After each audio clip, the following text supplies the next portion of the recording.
Hello viewers, কেমন আছেন সবাই? আজকে 7 মিনিট 19 সেকেন্ডের একটা লম্বা ভিডিও নিয়ে আসলাম আপনাদেরকে বিরক্ত করার জন্য। তো আপনারা রেডি তো? চলুন শুরু করা যাক। এখন যে জিনিসটা আপনাদেরকে দেখাচ্ছি এটা হচ্ছে আমার আমরা ভাতের মাড় গালি না, এটার উপর রেখে ভাতের মাড় গালা হয়। এটা কাঠের তৈরি, হ্যাঁ। এটা অনেক বড়, মানে অনেক ভাত রান্না করলে বড় পাতিলে তখন এটাতে মাড় গালার জন্য এটা প্রয়োজন হয়। কিন্তু সচরাচর আমাদের তো এত ভাত রান্না করা লাগে না। আর বেসিক্যালি এত ভাত যখন আমরা রান্না করি তখন এত বড় পাতিলে ভাতের মাড় গালাটাও কিন্তু অনেক কষ্ট হয়ে যায়, হ্যাঁ। তখন আমরা কি করি, ঝুড়ি টুকরি ওড়া এগুলোর মধ্যে ভাতটা রেখে ভাতের মাড়টা ঝরিয়ে ফেলি। তো এই জিনিসটা অনেক দিন থেকে পড়ে আছে রান্নাঘরের এক কোণে, যেটা আমরা রান্না করার পরে যে কোনো তরকারির পাতিল বা যে কোনো কিছু এটার উপর রেখে দেই আর কি, মানে স্ট্যান্ড হিসেবে এটা ব্যবহার করা হচ্ছে। তো দেখতে একদমই ভালো লাগছিল না। তো মাথায় একটা আইডিয়া চলে এলো যে আমার তো মানে সব সময় মনে হয় যে কোনো কিছু সুন্দর করতে চাই, চলো রং করি। তো চলো রং করি। এখন প্রথমে আমি যে এটার মধ্যে হোয়াইট কালারটা দিয়েছিলাম সেটা হচ্ছে অ্যাক্রিলিক কালারটা, ঠিক আছে।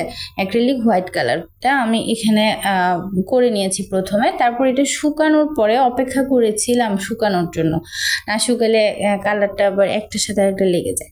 এখন আমি যেটা নিচ্ছিলাম সেটা হচ্ছে ঝিলিকের কি বলে কালারটাকে, রোজ পিঙ্ক কালার, ঠিক আছে। রোজ পিঙ্ক কালারটা আমি এটার উপরে এক শেড দিয়েছিলাম, দেওয়ার পরে আবার পরে এটা শুকানোর পরে আরেক শেড দিয়েছি, যেটা কিনা অফ স্ক্রিনে করা।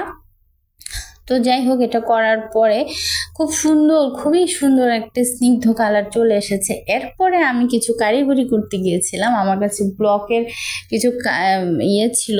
তো আমি এটা দিয়ে ভাবলাম যে দেখি, আমি এটা কখনো ইউজ করিনি, আমি ব্লকের কাজ আসলে আমার করাই হয়নি।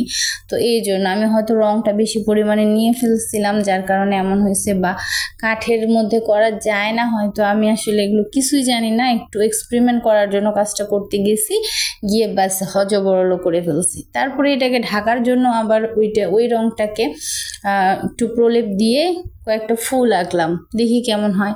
তো একটা ফুল এঁকে আপনাদেরকে দেখাচ্ছি। যাই হোক, মানে ফুলটা আঁকার পরে তাও আমার মন মতো হয় নাই, মনে হচ্ছিল যে এটা কেমন কিছু একটা মানে মিসিং হচ্ছে, এটা কি করব।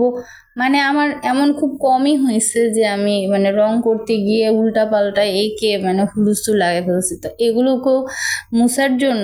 মোছার জন্য আমি আরেকটা সিস্টেম বের করলাম, যে দেখি গোল গোল করে মানে যে ফুলগুলা এগুলোকে গোল করে দিই, হ্যাঁ। ও মা, গোল করে দেওয়ার পরে দেখি বাস খুব সুন্দর লাগছে। তারপরে ওই যে প্রথমে যে ব্লকের ইয়েটার সবুজ কালারটা করছিলাম সেটাও মুছে আমি এগুলোর উপরে কিছু মানে কালো রং দিয়ে, ঠিক আছে, পাতার মতো করে দিছিলাম মাঝখানে মাঝখানে। তো করে দেওয়ার পরে দেখি যে মানে ব্যাপারটা খুবই সুন্দর লাগতেছে দেখতে, অদ্ভুত হয়েছে। মানে প্রথমে আমি বিভিন্ন কালার ইউজ করছি, 2-3টা কালার। তো করার পরে ব্ল্যাক দিয়ে কিছু লতা পাতা এঁকে দিছি, দেখলাম যে মানে লুকটাই পুরো চেঞ্জ হয়ে গেছে। তারপর এটা শুকাতে দিছি।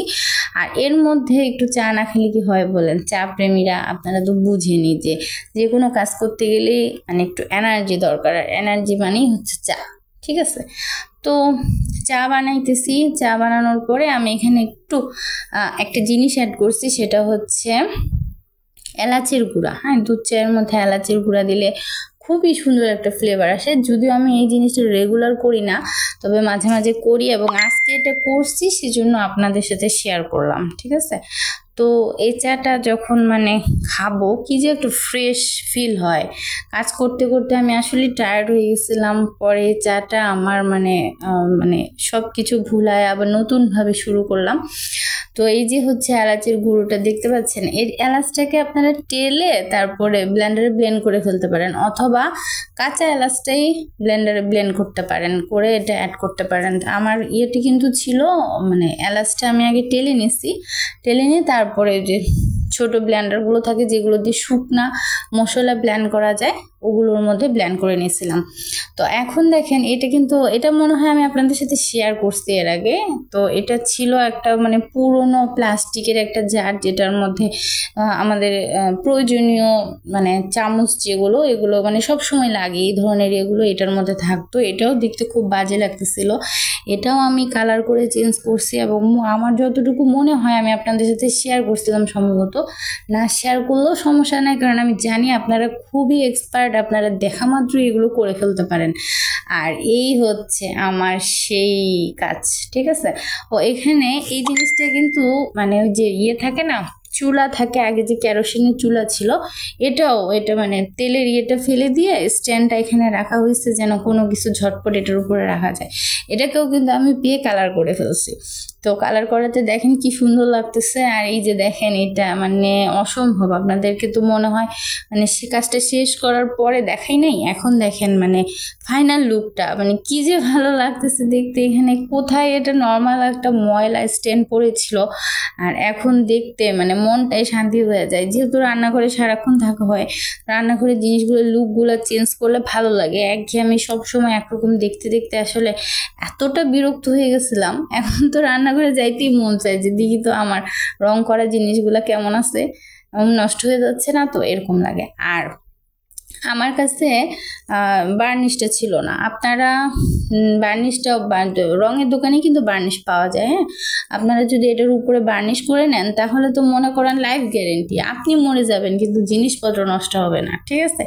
তো এইভাবে যদি আমরা মানে রং করি, এটা সেটা চেঞ্জ করি, দেখতে আসলে ভালোই লাগে। আর কষ্ট করে আমার এত বড় ভিডিওটা দেখার জন্য আপনাদের সবাইকে অসংখ্য ধন্যবাদ। হ্যাঁ, এভাবেই সবসময় পাশে থাকবেন আর আমার পেজটা ফলো দিবেন, লাইক করবেন। তো আর ভিডিওগুলো পারলে একটু প্লিজ শেয়ার করেন। হ্যাঁ, আমরা তো একজন আরেকজনের পাশে থেকেই হেল্প করতে হয়, তাই না? আর এইটা আপনাদের কাছে কেমন লাগছে প্লিজ কমেন্ট বক্সে অবশ্যই জানাবেন, ঠিক আছে। আমার খুব ভালো লাগে আপনাদের ভালো ভালো কমেন্টগুলো দেখতে, এবং আপনারা মেসেঞ্জারে মেসেজ করেন যে SMS করেন যে আপু এটা খুব ভালো লাগছে, ওইটা খুব সুন্দর, এগুলো মানে মানে অনুপ্রেরণা দেয় আর কি, ঠিক আছে। তো সবাই ভালো থাকবেন, সুস্থ থাকবেন, আল্লাহ হাফেজ।